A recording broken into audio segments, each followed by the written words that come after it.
said his head moving. All right, would you all please rise and join me for the pledge? I pledge allegiance to the flag of the United States of America and to the republic for which it stands, one nation, under God, indivisible, with liberty and justice for all. Good evening, everybody. This is today's Thursday, February 21st, 2019. This is the charter required public hearing regarding the proposed budget for the fiscal year 2019 and 2020. For those of you that have been through this process before, which is everybody but Mr. Formicella, sorry, John. Welcome. Yeah, welcome to the process. The purpose of this meeting is just to receive input from the public. Anything and everything that may be related to the proposed budget is on the table. I'd ask that you try to keep your comments as concise as possible, but seeing the amount of people that we have in the room, that there's plenty of time for you to speak. So with that, unless anybody has any opening statements or comments, which I don't expect and kind of hope we don't have, but you're welcome to make them. We'll move on. Mr. Keller? If I could just preface the conversation, because I'm sure there's folks in the public that are concerned about the state budget proposal, and I made a comment in the prior joint meeting with Board of Finance, but for the benefit of those who weren't in attendance at that meeting, just want to let everyone know that since that has come out, I've had several conversations with our state representative.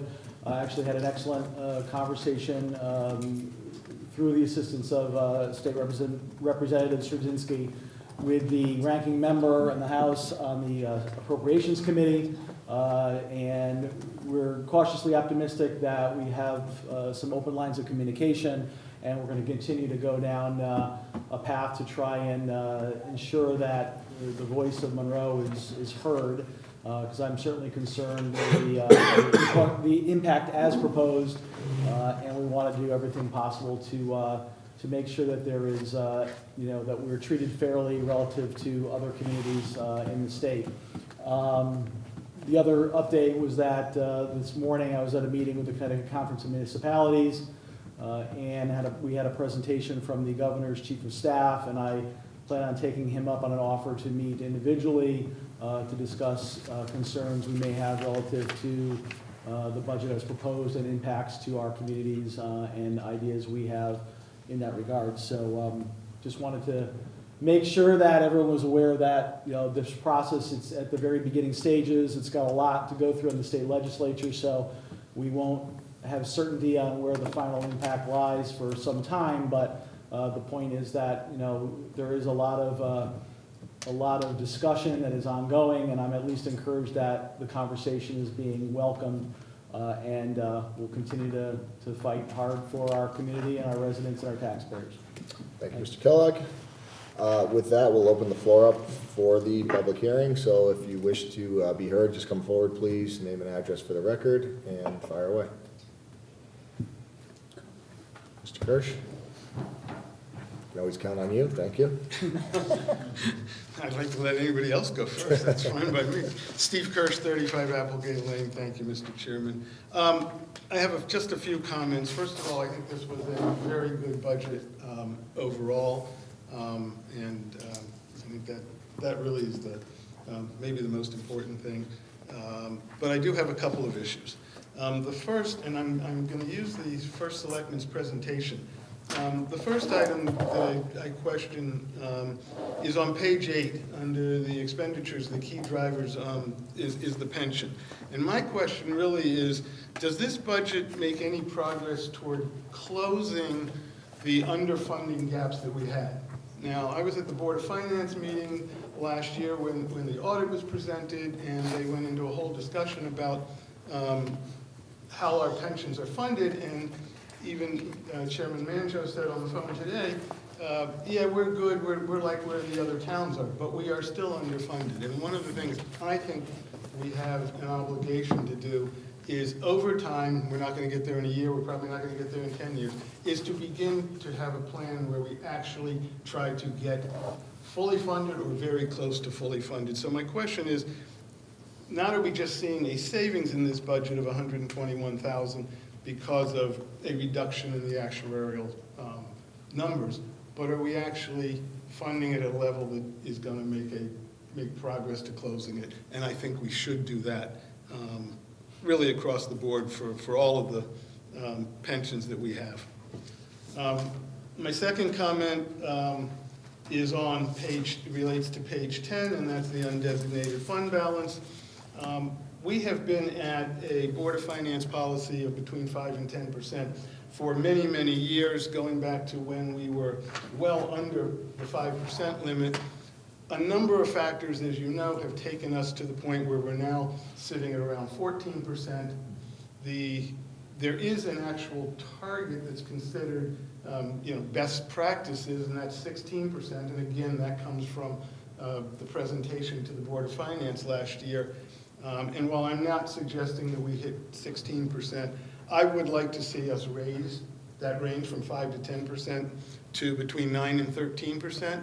I think that would then give us above a 13% limit that we could spend reasonably to help offset taxes or B, offset cuts from the state. I know that's not something the council raises, but I would hope that you all might support that and provide feedback to the Board of Finance. I also plan on addressing that with them. My next area is on roads, which for those of you who are not new to the council, you will know that I speak about every year because I've been following it very closely for many, many years. I'm concerned that we're basically funding the roads at a flat level, number one. And number two, if you look at page 160, in your budget books, or at least the page dated February the 8th, you'll see that in the 27-18 year compared to the 2016-17 year, we did less miles of road. We also did less miles of the drainage system. You will also see from that data on that page that our PCI improvement in 4-year periods has dropped considerably. From 2010 to 2014, our PCI increased by 8.6 points, and in the last 4 years, only 2.4. That actually is to be expected. It was projected based on our spending levels in the 2014 report. Our level at 75 is exactly where that 2014 report said we would be if we did not increase our spending year over year. And you can see from page 11 of the First Selectman's budget that we, in fact, have not been increasing. We've been flat. So I'm really concerned that the amount of work that's getting done and the impact to the PCI is really not where we should be. I don't know whether we have a target any longer of hitting the mid to low 80s, which was what was promised or stated to the public in 2010. So I would like to have the council and the Board of Finance, for that matter, consider adding some money to the road budget this year, and again, continue adding over the years, again, which is what's been called for in both the 2010 and 2014 studies. And so I hope you will consider that. Thank you, Mr. Kirsch. Thank you very much. Thank you. Would anybody else like to speak at this time? Ma'am?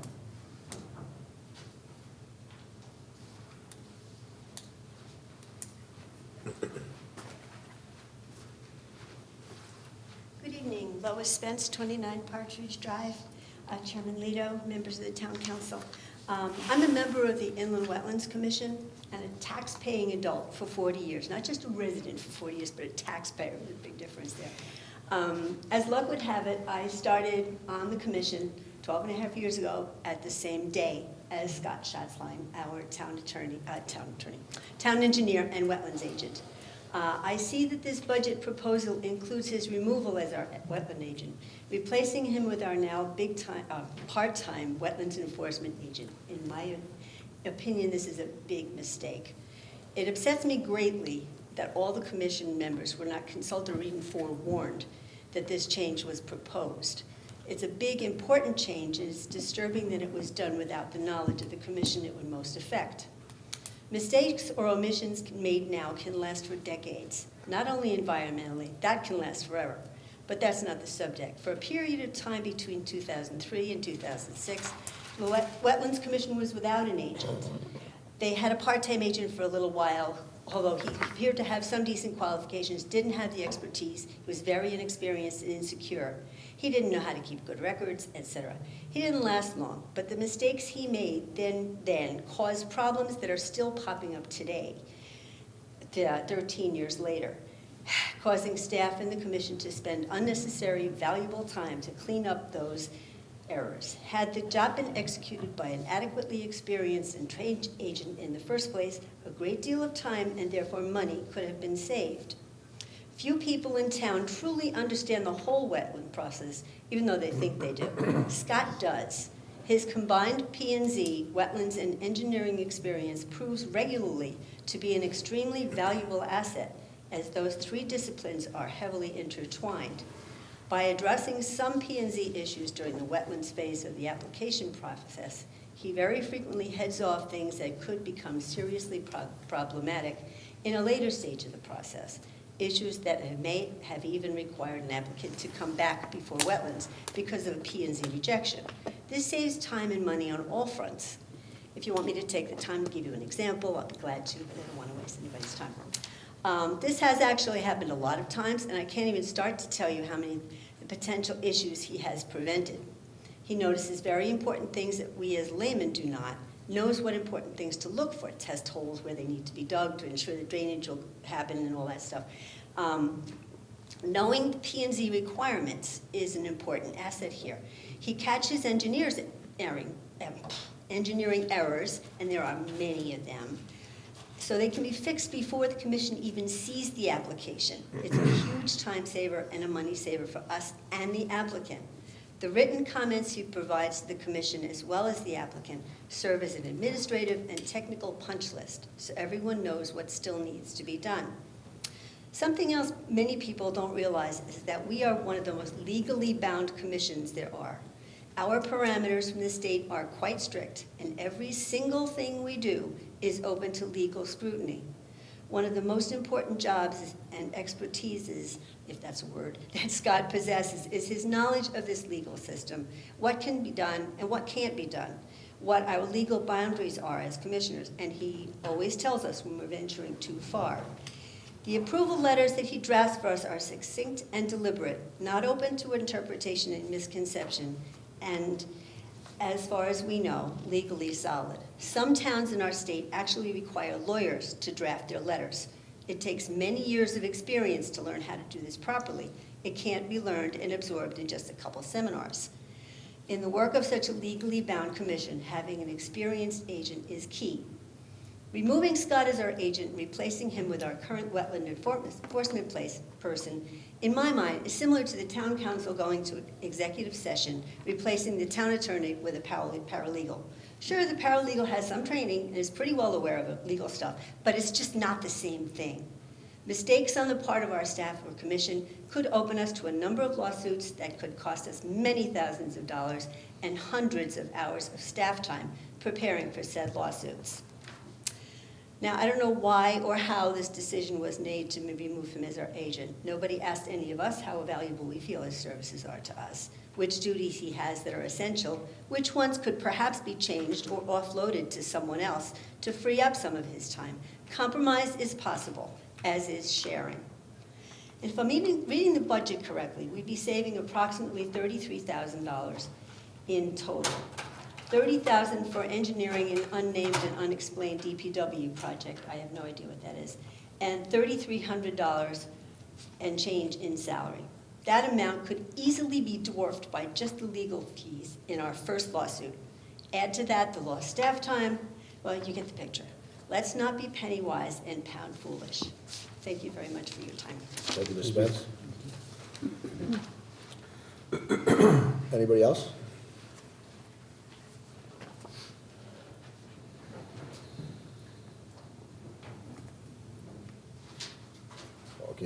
time to contemplate that, since we're so early into the process.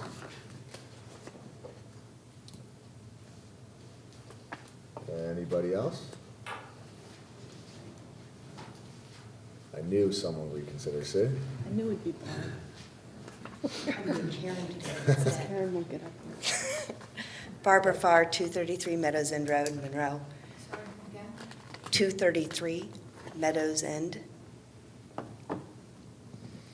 So Karen and I are here together tonight because we have been trying very diligently to keep the community as updated as possible with the electronic means that we have available to us through Facebook. And honestly, turnout tonight to me, as much as we've tried, and know several members of the council have tried as well to get the word out, is sad and disheartening. And the reason I got up to speak was simply because as town council and town commission, this is a huge, important topic for our town, our budget. And it hits every single taxpayer in town. And believe it or not, people in town don't know when and how to get involved. The information, how to access it, where to get snippets or something that's condensed into something that's more user-friendly. That just isn't there. And with the loss of the Courier and the limited coverage we've been receiving from Voices and some of the coverage from the Post has been trying to pick up some of the things, but we really are struggling to get the information out. And I honestly think that tonight's hearing is, I know in other public hearings, even for the budget, there's more people than 7. 7 people tonight is shameful, in my opinion. I don't know what the fix is, honestly. I don't. If I won the lottery, I'd do something and be able to put a newspaper in everybody's, mailbox, or not mailbox, yard tomorrow, but I don't have that luxury. But as commissioners, I implore you to reach within your network of people to tap into whatever resources you have available to help get the word out about this budget. Because what's happening in Hartford is scary, in my opinion, and how it's going to trickle down and impact every single aspect of what you guys are going to be in charge of trying to put together for a budget going forward. I don't envy you. So thank you for letting me speak. Thank you for participating. I appreciate it. Thank you, Barb and Karen, for all your work as well. Anybody else? Not many of you left, but.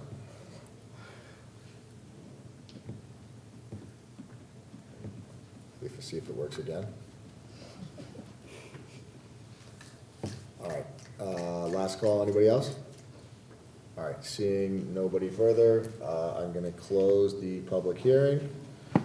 We have our budget workshop unfortunately at 8 p.m. We have some time, which was unfortunately anticipated, but not this much time. So we'll reconvene at 8 p.m.